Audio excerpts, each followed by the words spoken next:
Doctor Baba Saheb Ambedkar open university.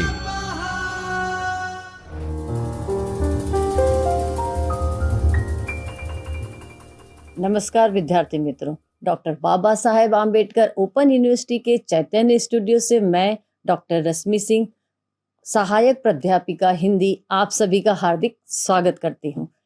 विद्यार्थी मित्रों, आज की कक्षा में हम बीए प्रथम वर्ष HND MJ 102 हिंदी प्रश्न पत्र में जैनेन्द्र द्वारा लिखित उपन्यास त्यागपत्र पर आधारित 8वीं इकाई त्यागपत्र उपन्यास में मनोविज्ञान भाग 1 की चर्चा करने जा रहे हैं।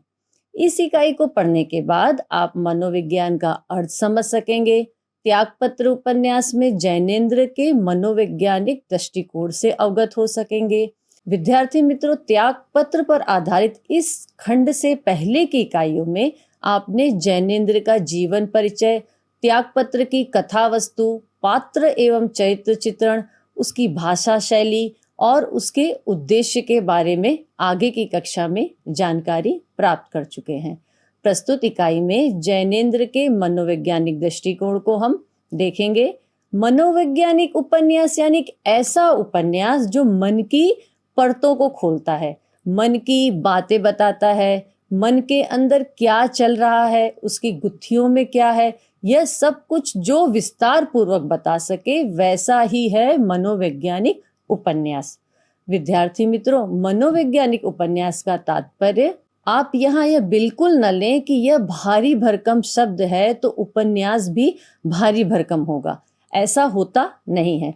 अक्सर जो मनोवैज्ञानिक उपन्यास हैं वे काफी आकर्षक होते हैं, उसकी कहानी कसी हुई होती है और पाठकों को एकदम से बांध कर रखती है। प्रेमचंद के बाद उपन्यास के विविध प्रकार सामने आए, जिसमें से एक महत्वपूर्ण प्रकार मनोवैज्ञानिक उपन्यासों का था और जैनेन्द्र उसके पुरोधा थे। हिंदी साहित्य में प्रमुख मनोवैज्ञानिक उपन्यासकारों में जैनेन्द्र कुमार, इलाचंद जोशी, सच्चिदानंद, हीरानंद वात्स्ययन अज्ञेय माने जाते हैं। इन्होंने पात्रों के बाहरी क्रियाकलापों के बजाय उनके मन के भीतर चल रहे द्वंद्व, कुंठा और दमित इच्छाओं को अर्थात मनोवैज्ञानिक यथार्थ को अपने उपन्यास का मुख्य विषय बनाया। त्यागपत्र जैनेन्द्र का मनोवैज्ञानिक उपन्यास है। विद्यार्थी मित्रों, यह उपन्यास अपने कथ्य और शिल्प की दृष्टि से बहुचर्चित रहा है। इस नायिका प्रधान उपन्यास में लेखक ने नायिका मृणाल के जीवन की करुणा, पीड़ा, मजबूरी, त्याग और समर्पण का वर्णन किया है। जैनेन्द्र जी ने व्यक्ति के मन की विसंगतियों का बखूबी वर्णन किया है। त्यागपत्र उपन्यास की कथा वस्तु और चरित्रों का ताना बाना मनोविश्लेषण के आधार पर बुना गया है। सीमित पात्रों एवं परिवेश के माध्यम से मानव मस्तिष्क की गहराइयां तक पहुंचने में, मन की उलझनों को पकड़ पाने में और मानसिक द्वंद्व की स्थिति को भांपने में जैनेन्द्र सक्षम है। विद्यार्थी मित्रों, लेखक ने यहाँ बाह्य जगत से ज्यादा अंतर जगत को स्थान दिया है।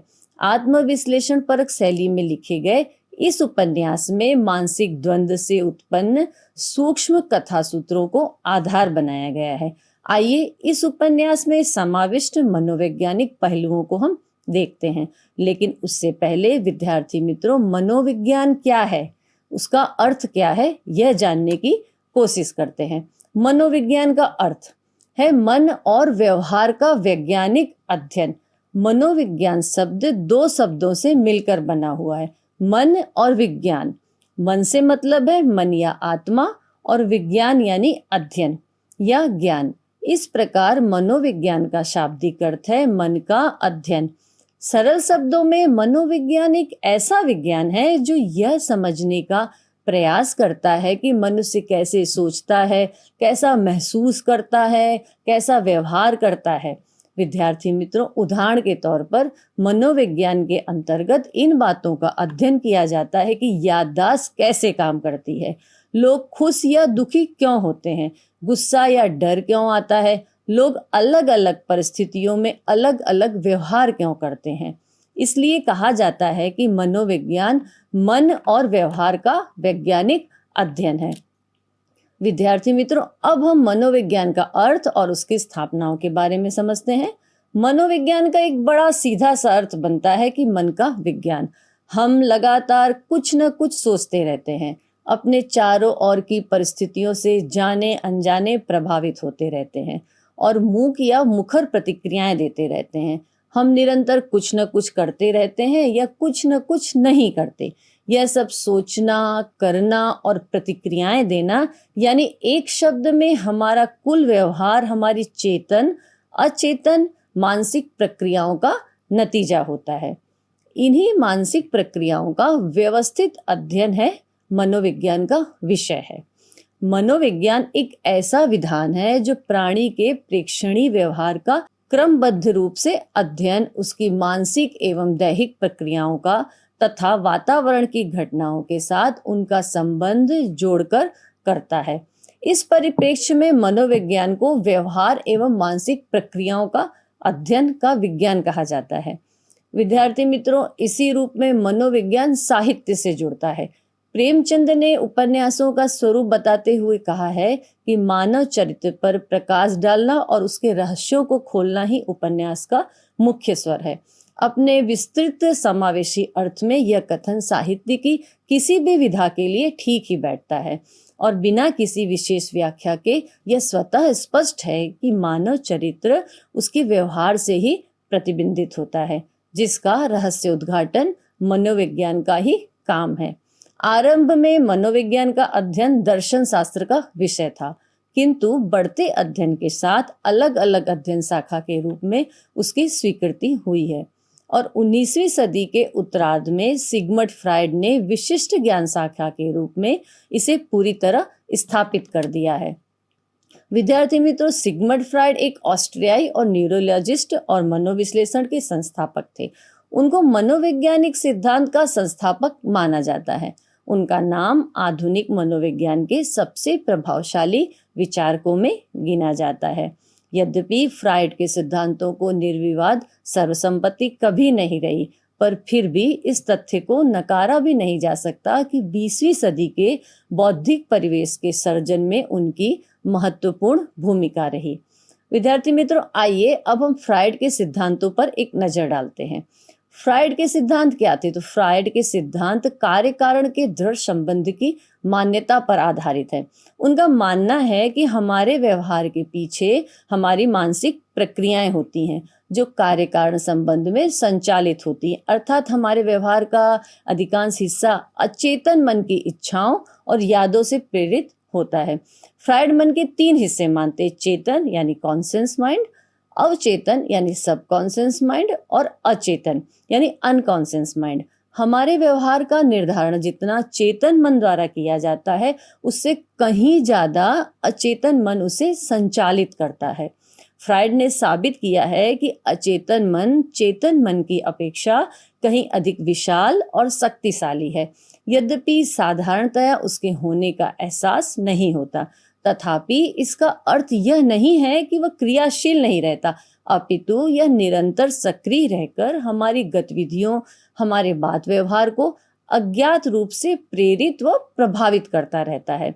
साहित्यकारों के लिए यह तथ्य काफी आकर्षक साबित हुआ है। विद्यार्थी मित्रों, फ्रायड ने बताया कि अचेतन हमारी उन इच्छाओं, अभावों, अतृप्तियों का घर है जो सामान्य सामाजिक सांस्कृतिक स्वीकृति के अभाव में चेतन मन में जगह नहीं बना पाती और कुंठित होकर गहरे अचेतन में उतर जाती हैं और अभिव्यक्त होने का मौका खोजती रहती हैं। फ्रायड का कहना है कि दमित इच्छाएं अनेक छंदम रूप धारण कर अपनी अभिव्यक्ति का मार्ग खोज ही लेती हैं। ये मार्ग प्रतीक, कथा, स्वप्न या कला साहित्य या आत्मविस्तार भी हो सकते हैं। इस प्रक्रिया में दमित इच्छाओं का उदात्तीकरण करना हो जाता है और वे समाज के लिए स्वीकार्य बन जाती हैं। अभिव्यक्ति का अनुकूल अवसर न मिल पाने से ये कुंठित भावनाएं मनोग्रंथि बन जाती हैं और मानसिक रोगों के रूप में प्रकट होती हैं। फ्रायड की विचार सरणी का केंद्रीय तत्व है काम। उनके अनुसार मानव में भारी यौन ऊर्जा होती है और उसके समस्त कार्यकलाप मूलतः काम भावना से ही संचालित होते हैं। विद्यार्थी मित्रों, यहाँ पर दो अन्य महत्वपूर्ण मनोवैज्ञानिकों का उल्लेख करना उपयुक्त होगा जो आरंभ में फ्राइड के सहयोगी रहे थे, पर बाद में उनके कुछ विचारों से गहरी असहमति हो जाने के कारण उनसे अलग हो गए और अपने तरीके से फ्राइड के काम को आगे बढ़ाते हुए नए सिद्धांत स्थापित किए। ये दो मनोवैज्ञानिक थे, अल्फ्रेड एडलर और कार्ल गुस्ताव यूंग। विद्यार्थी मित्रों, पहले अल्फ्रेड एडलर के बारे में देखते हैं। वे एक ऑस्ट्रियाई मनोवैज्ञानिक और मनोचिकित्सक थे जिन्होंने व्यक्तिगत मनोविज्ञान की स्थापना की थी। वह सिगमंड फ्राइड के सहयोगी थे, लेकिन बाद में हीनता की भावना और सामाजिक हित के विचारों पर मतभेद होने के कारण अलग होकर उन्होंने अपना अलग सिद्धांत विकसित किया। अल्फ्रेड एडलर के व्यक्तिगत मनोविज्ञान की प्रमुख मान्यताएं मानव व्यवहार को सामाजिक, उद्देश्यपूर्ण और समग्र रूप में देखती हैं। उनके अनुसार व्यक्ति हीनता की भावना को दूर करने और श्रेष्ठता या पूर्णता प्राप्त करने के लिए प्रेरित होता है। वे जीवन शैली, सामाजिक हित और जन्म क्रम को व्यक्तित्व विकास के लिए महत्वपूर्ण मानते हैं। एडलर की प्रमुख मान्यताओं को हम निम्न प्रकार से देख सकते हैं। सर्वप्रथम है हीनता की भावना और श्रेष्ठता का प्रयास। एडलर का मानना था कि सभी लोग बचपन में हीनता की भावना विकसित करते हैं, जो उन्हें श्रेष्ठता यानी कि बेहतर बनाने या पूर्णता के लिए प्रयास करने हेतु प्रेरित करती है। यह विकास का मुख्य प्रेरक है। फिर सामाजिक हित, तो यह एडलर के सिद्धांत का एक अनूठा पहलू था। वे मानते थे कि स्वस्थ व्यक्तित्व के लिए दूसरों की परवाह करना, सहयोग करना और समुदाय के कल्याण में योगदान देना आवश्यक है, जिसे सामाजिक हित कहा गया है।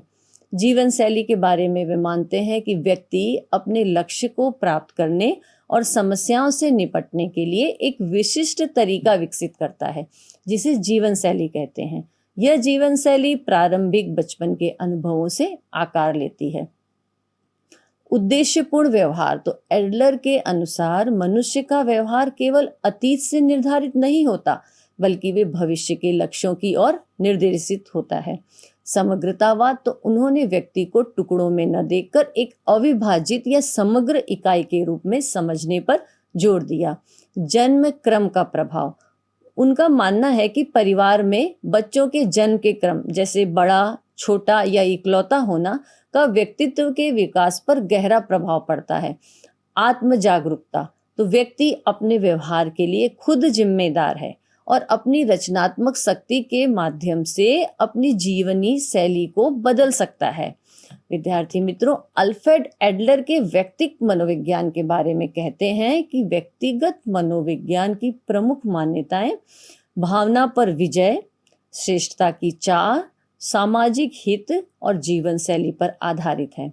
मनस्ताप, मनोग्रंथि या मनोविकार का कारण व्यक्ति की सामाजिकता, परिवेश और वातावरण में निहित होता है, विशेषकर उसके बचपन के संबंधित सामाजिकता, परिवेश और वातावरण में। अतः इनके निवारण के लिए बचपन का इतिहास या भूगोल जानना आवश्यक होता है। यहाँ पे आप हिंदी फीचर फिल्म भूल भुलैया को याद कर सकते हैं। इसमें अक्षय कुमार विद्या बालन अभिनीत पात्र के मनोरोग का इलाज करने के लिए उसके बचपन को जानने के लिए जाता है। अब हम कार्ल गुस्ताव यूंग की बात करते हैं। कार्ल गुस्ताव यूंग स्विट्जरलैंड के मनोवैज्ञानिक तथा मनोचिकित्सक थे। उन्होंने विश्लेषक मनोविज्ञान की नींव डाली।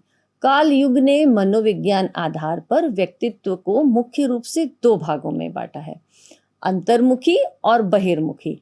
इसके बाद उन्होंने इन दो प्रकारों को 4 मनोवैज्ञानिक कार्य सोच, भावना, संवेदना, अंतर्ज्ञान के साथ मिलाकर 8 उप प्रकारों में विभाजित कर दिया, जो व्यक्ति के विचारों और बाहरी दुनिया के प्रति उनके दृष्टिकोण को दर्शाते हैं। 2 मुख्य प्रकारों में हम देखें तो अंतर्मुखी व्यक्तित्व वाले लोग अपनी ऊर्जा स्वयं पर, विचारों और भावनाओं पर केंद्रित करते हैं। यह एकांत प्रिय, शांत और विचारशील होते हैं।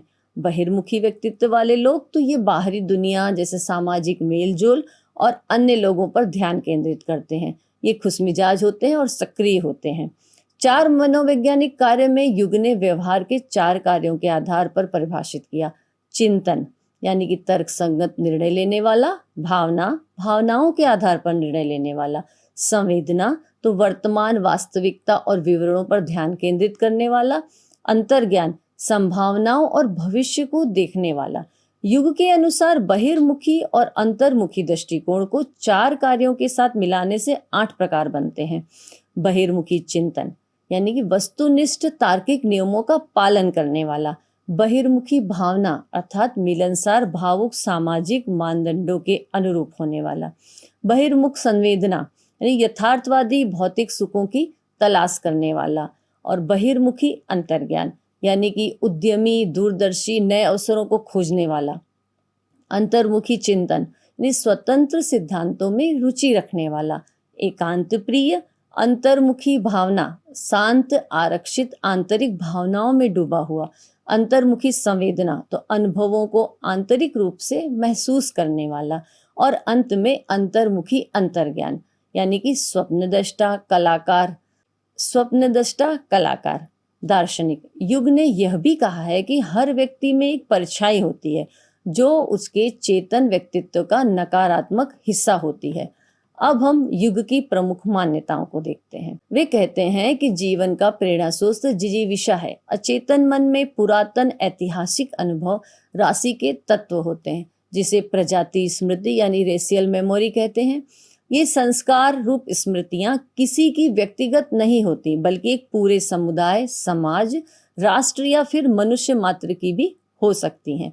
इस प्रजाति स्मृति के कई स्तर होते हैं। सबसे निचला स्तर तब का है जब मनुष्य पूरी तरह मनुष्य नहीं बना था, बल्कि काफी कुछ पशु समान जीवन जी रहा था। अगले स्तर आदि मानव के संस्कार का कह सकते हैं। इसके ऊपर विकास क्रम में अलग अलग समुदाय के रूप में विकसित हुई मानव जाति की स्मृति का क्रम आता है। फिर राष्ट्रीय स्मृति और तब वंश परंपरा की स्मृति का। यह सब मनुष्य के अचेतन में संचित रहता है और अवसर मिलने पर चेतन व्यवहारों में भी प्रकट होता है। इन सभी मनोवैज्ञानिक मान्यताओं का 20वीं सदी के विचार परंपरा पर गहरा असर पड़ा है। हिंदी लेखक भी इससे अछूते न रहे। हिंदी साहित्य विशेषकर कथा साहित्य में मनोवैज्ञानिक सिद्धांतों के आधार पर बहुत सी रचनाएं सामने आईं। जैनेन्द्र कुमार, इलाचंद जोशी, सच्चिदानंद हीरादन, वात्सानंद अज्ञे, पांडे बैचैन शर्मा, उग्र आदि मनोवैज्ञानिक तथ्यों को आधार बनाकर लिखने वाले प्रमुख रचनाकार हैं। विद्यार्थी मित्रों, इस तरह से आज की कक्षा में हमने विभिन्न विद्वानों के अनुसार मनोविज्ञान के सिद्धांतों के बारे में जानकारी प्राप्त की। आगे की कक्षा में हम त्यागपत्र उपन्यास में मनोविज्ञान को देखेंगे। धन्यवाद।